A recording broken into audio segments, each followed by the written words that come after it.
Back in the Cretaceous and Jurassic periods, there was over 4 times more CO2 in the atmosphere on planet Earth than there is today.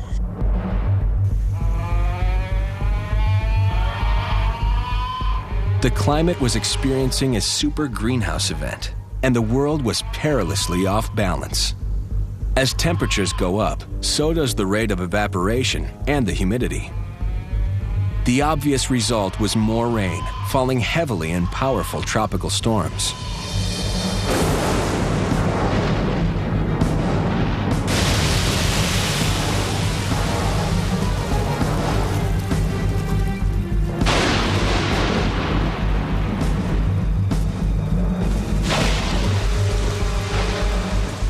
The rain, when it came, would have been more acidic than today, burning vegetation and etching into the rocks and soils. This probably explains the sudden flood of plant food into the ocean.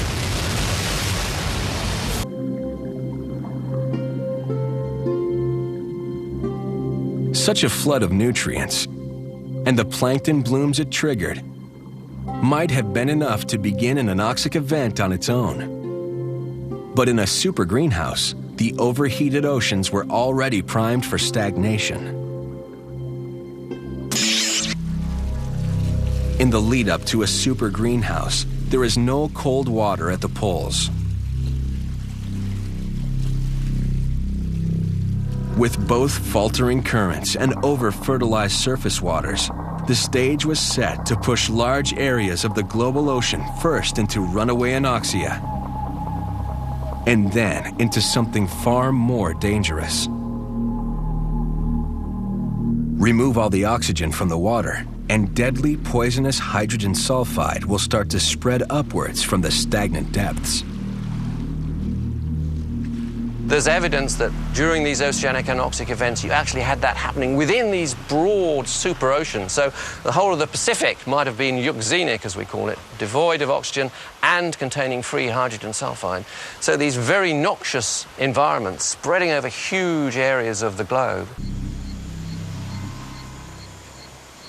This is what was so special about the major episodes of oil formation. The oceans were dying from a double whammy of suffocation and hydrogen sulfide poisoning.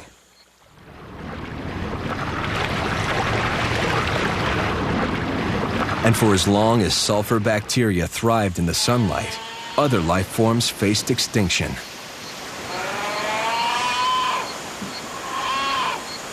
This was a world with entire seafloors stagnant and littered with corpses. Whole coastlines stinking of rotten egg gas and death. But here's the twist. Essentially, the system sort of sows the seeds of its own destruction because as you bury the organic matter, essentially you're entombing carbon dioxide. So carbon dioxide in the atmosphere and the ocean, they're always exchanging, is drawn down and the greenhouse effect goes into reverse. The world cools and the oceanic event switches itself off and you're back to equilibrium. And over a time scale, I would say, of maybe 250,000 years, something like that, from the switch-on point to the switch-off point.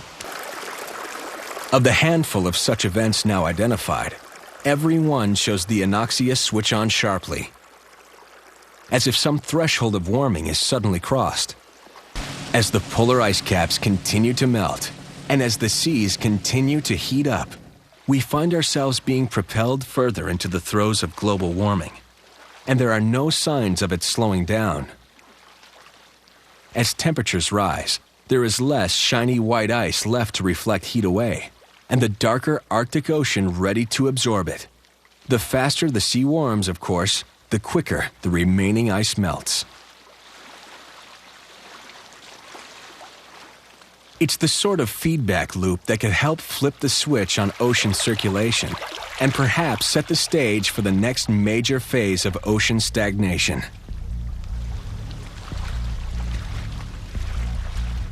Scientists are already reporting signs that the Gulf Stream has begun to weaken. In late 2004, part of the current actually shut down for 10 days.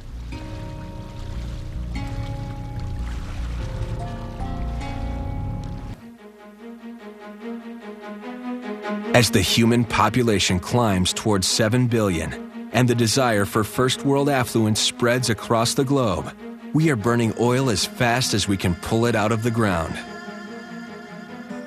Cars and suburbs and roads and that whole model of sprawl, which is based on sort of the bounty of oil, is starting to spread to China and India, where they're actually on this frenzy of road building. So in Shanghai, for example, they don't even allow bicycles anymore in Shanghai, in the city.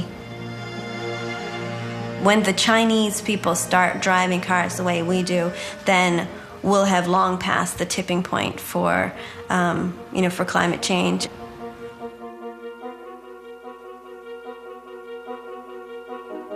The thirst for crude is pushing civilization simultaneously towards two perilous futures. In one, the flood of cheap energy we have taken for granted will dry up faster than we can adapt. In the other, our headlong rush to use the last of these resources could plunge us into an unpredictable climate catastrophe. On the face of it, you might expect that running out of this stuff will at least save us from the climate threat. The latest work of the climate scientists on this subject, the Intergovernmental Panel on Climate Change, says that we can afford, I use that word in inverted commas, if you make certain assumptions about the amplifying factors, the feedbacks in the system, we can afford to put into the atmosphere another 400 billion tons of carbon. Well, you just look at what's left in fossil fuel reserves below ground. You've got 700 plus in oil alone, if you count the regular oil and just a bit of the easily accessible unconventional oil like the Athabasca tar sands. Then you've got 500 billion in gas and coal. Forget it. It's 3,500 billion and counting. So we can cook our planet many times over if those assumptions are right.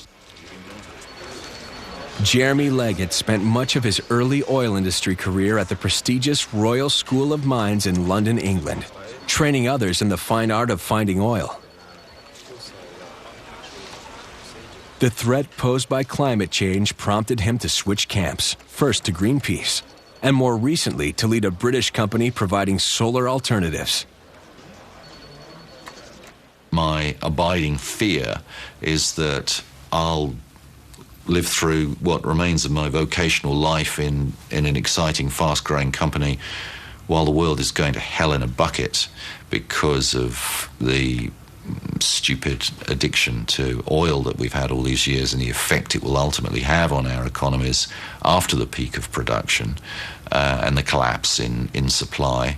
Plus, of course, the unfolding effects of global warming, which just get worse by the month. Really and truly, you've got to be a flat earther not to see what's going on now and what's being projected by all the scientists studying climate. I mean, if we keep going as we are, we will wreck our economies and wreck our planet and really completely decimate ecosystems.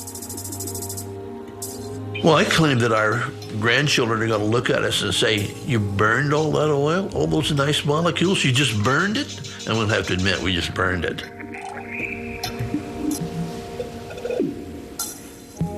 Oil is a precious thing.